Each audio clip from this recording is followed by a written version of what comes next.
Une astuce géniale pour cuisiner le beurre que tout le monde devrait connaître. Ici, nous avons 180 g de beurre dans cette passoire. Je vais le mettre dans cette casserole avec 3 tasses d'eau bouillante et mélanger jusqu'à ce qu'il fonde. Je vais ajouter une tasse de farine de blé et mélanger jusqu'à obtenir une pâte lisse et homogène. À ce stade, on peut arrêter de mélanger et réserver. Et avant que je n'oublie, dis-moi de quelle ville tu nous regardes pour que je t'envoie un grand salut. Le salut d'aujourd'hui va à Camille Laurent, de Lyon. Je suis contente que tu apprécies nos recettes. Dans un récipient, je mets 200 g de mozzarella râpée, un oignon haché, une cuillère à café d'origan et je mélange bien. Dans un autre récipient, je mets 3 cuillères à soupe de mayonnaise, une cuillère à soupe de ketchup, une cuillère à soupe de moutarde, une cuillère à soupe de barbecue, une cuillère à soupe de miel, une demi-cuillère à café de poivre noir, une cuillère à café d'ail en poudre, une cuillère à café d'oignon en poudre et je mélange jusqu'à homogénéité. As-tu déjà utilisé une astuce comme celle-ci? Je prends notre pâte et je la divise en 8 morceaux égaux, en formant chacun en rond.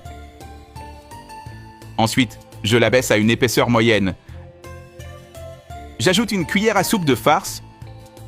Je referme et je retire l'excédent de pâte à l'aide d'un emporte-pièce. On répète le processus avec toute la pâte et la farce. Une fois fait, on panne chaque pièce en les passant dans des œufs battus, puis dans de la farine panko,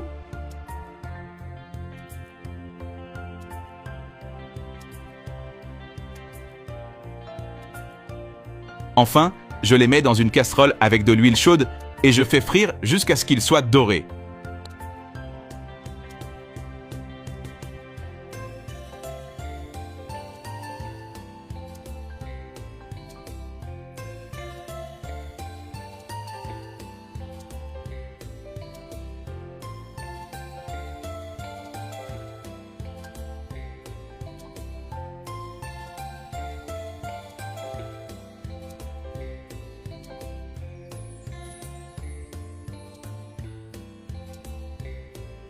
Tu peux servir avec cette sauce que nous avons préparée ou toute autre sauce de ton choix.